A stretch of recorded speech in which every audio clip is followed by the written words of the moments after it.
Hey guys, so I just bought a new graphic card.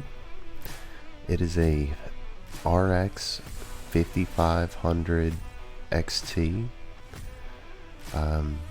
Right now, I do not have any good graphic cards available. They're all in the mining rigs, and right now I have two older graphic cards. One is a GTX 960 and the other one is a GTX 760. So both of them are on the lower end in the performance scale, especially in today's standard. So I just want to upgrade at least one of the graphic cards, and I'm hoping that it will give us a little bit better performance. Considering this is the PC that I use for gaming, streaming, rendering files for 3D prints and 3D modeling. So we're going to upgrade the performance on this PC. We're going to swap one of the older graphic card, the 760, out with this AMD graphic card and see what we get, see how the computer does. So come along for the journey.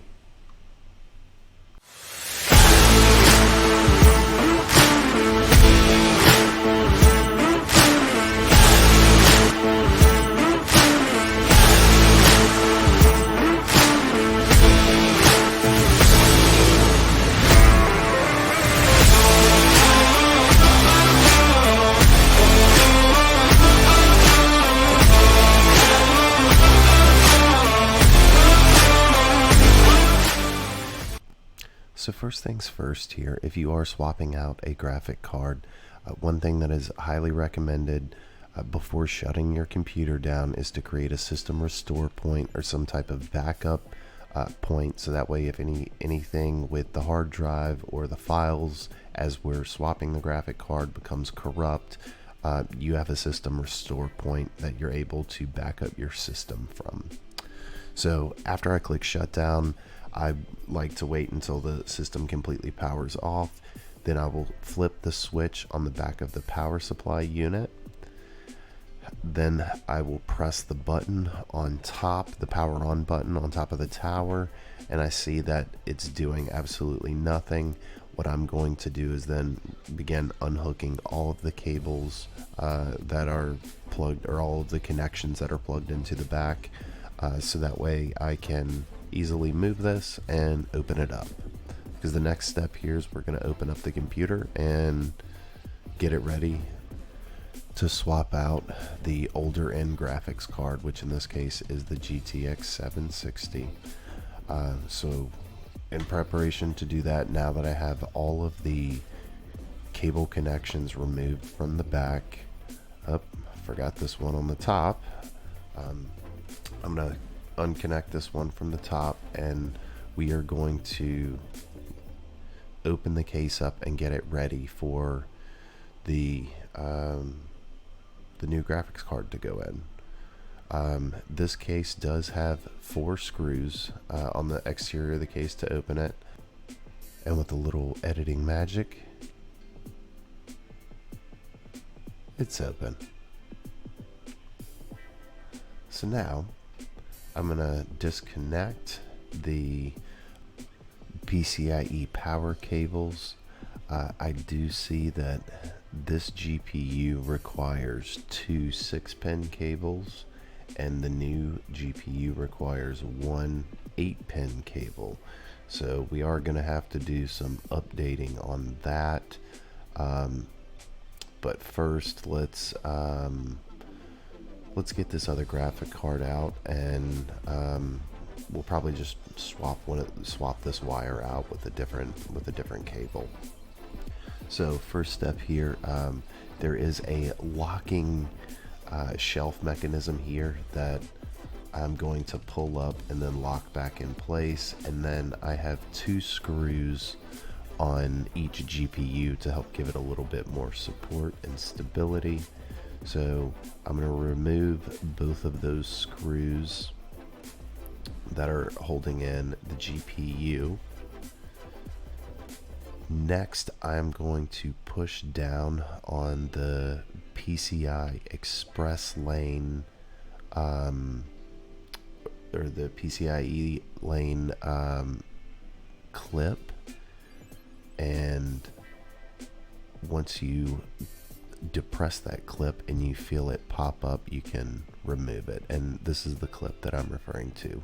And for the most part, if you've never replaced a graphic card, this should be pretty helpful. You have to push that down.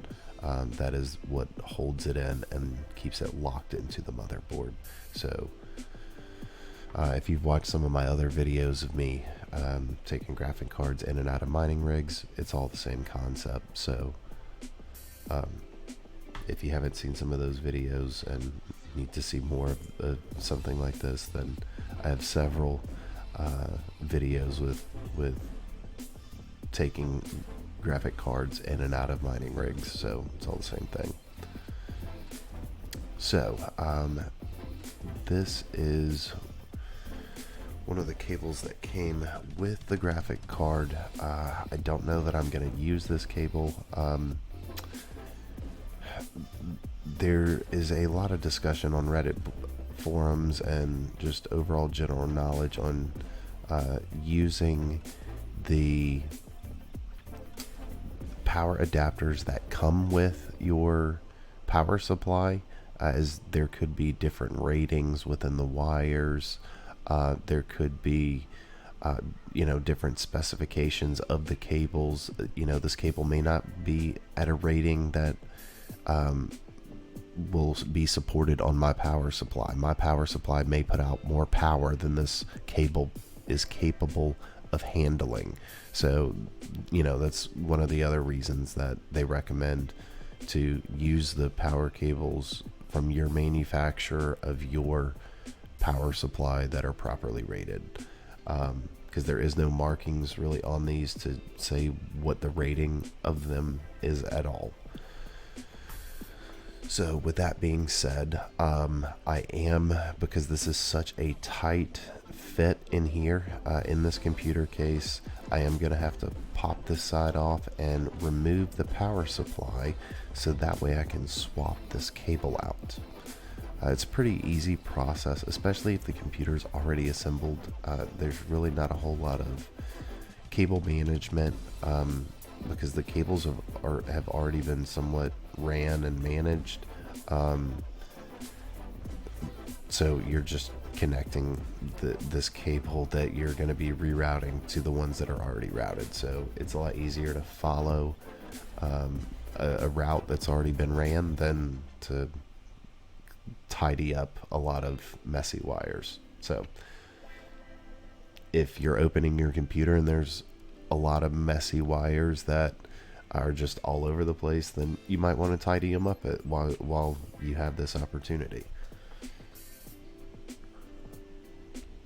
Because if it is nice and tidy, then it is pretty easily to swap something out. And it may look a little messy from the back here, but that's kind of just the nature of a lot of cables. It's almost impossible to make a lot of cables that are going in all different directions or all different places in a PC be neat. And so, that is the great thing about this case that I have here, is that it is all the cable wiring and management is completely on the back side. So as far as aesthetics, it really helps the look without seeing a bunch of these cables, and everything can just be ran in from the back side. So I think it makes it have a really clean look. All right, so now that I can see the back side here, there are spaces for another CPU pin, and a couple more for some auxiliary ports. So what I'm actually going to do is I'm just going to swap one of these older, or one of the 2-pin here out for the single 8-pin. So I need to trace it back to the output on the power supply. So first thing, I'm going to cut off some of the cable ties, and if you don't have some of the Velcro kind of wire ties, I really love those. Then cable ties work really great as well, especially if you can get them in all different colors, so you can match pretty much any environment and any cable casing. So if your cables are black, you can use black cable ties. If you have white cables, you can use white cable ties, and it really helps clean up the look, in my opinion. So next I'm going to snip some of these cable ties that I've used in the back of the case for better cable management. I really like to use some type of cable tie or cable fastener for cable management. It makes it really easy because, as you see, after I snip those two cable ties, I can trace the line all the way back to the power supply. Then I can unplug it, and then I can replace it with the single output cable that we're swapping, the 2 6-pin with the 8-pin.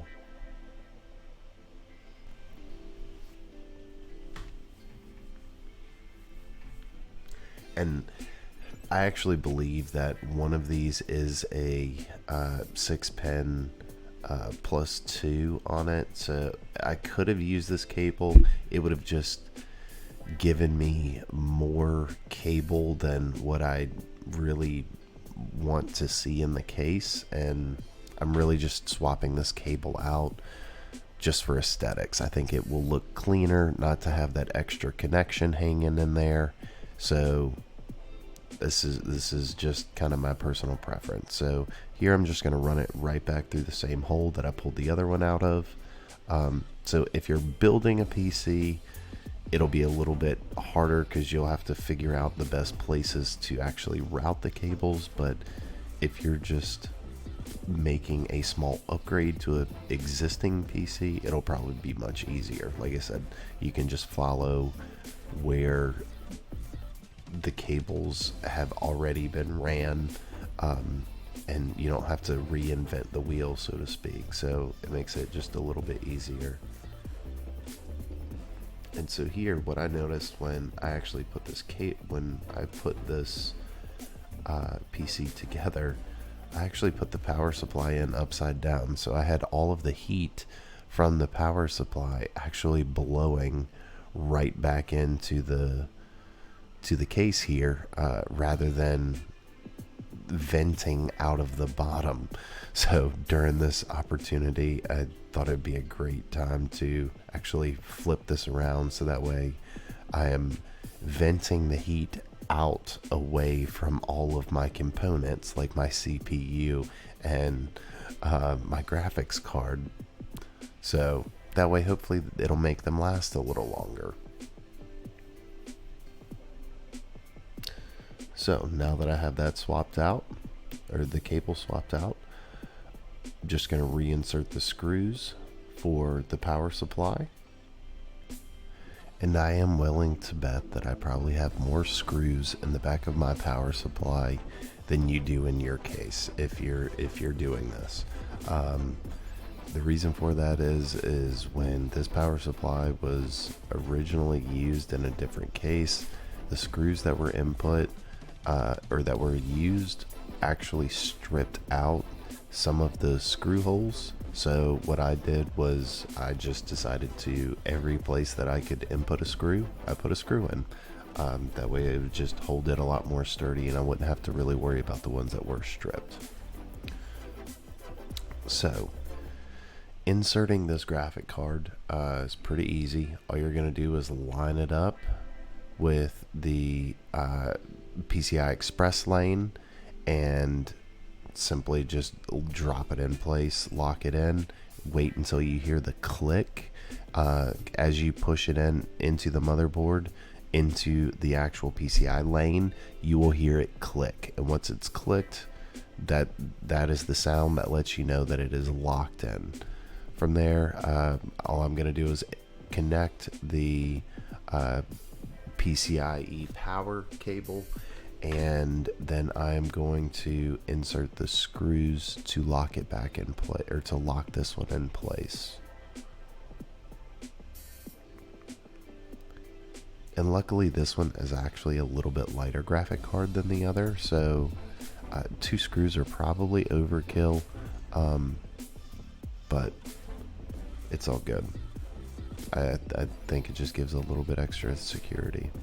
So these are the Velcro kind of cable tie straps that I was referring to. I think they work absolutely great. Plus they're black, they blend in. It makes it really easy to simply just wrap around, securely ties things, blends in, and if I need to change something, it's really easy to just unvelcro something and pull it out. But yet it still holds things very securely, especially cables. So now that we have the wiring done,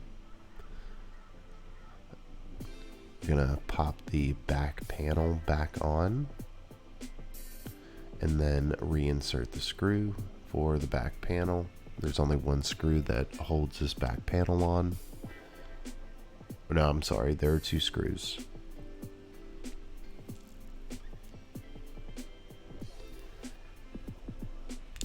And these are just hand screws, or finger screws if you will, so tighten them finger tight and it holds the entire back panel there on. Then I drop the locking bar over the GPU and we are done as far as the actual hardware portion. Now we get to move on to the software / firmware side of installing drivers and all of that good stuff. And I'm going to actually give you guys a spoiler alert really quick, because I do want this to be educational and I don't want you to have to watch this whole video before you get to the end and figure out I've made some mistakes along the way.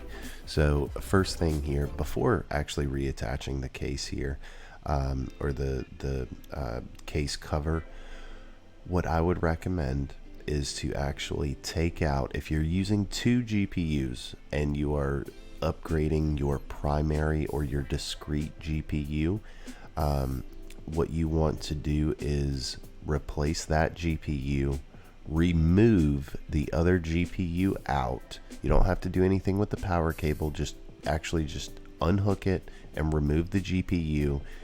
Then you're going to actually power up your computer and let Windows essentially install the driver on the graphic card you just put in. You don't have to go to AMD or NVIDIA yet and download the official drivers. There will be a driver that Microsoft will most likely, especially if it's a newer graphic card, will automatically install it for you to use. Okay, then you're going to input your second graphic card back in and then do the exact same thing and let Windows install that one. Or just what it will probably do is once you reconnect the second one, then it will automatically recognize it from being previously installed and actually pull a driver that was already previously installed on your machine. That's what it did in my case. But anyway, so I've given you a little bit of a spoiler alert. So I skipped a step and it actually led to some confusion on my end, which we'll go over more when we get to that point.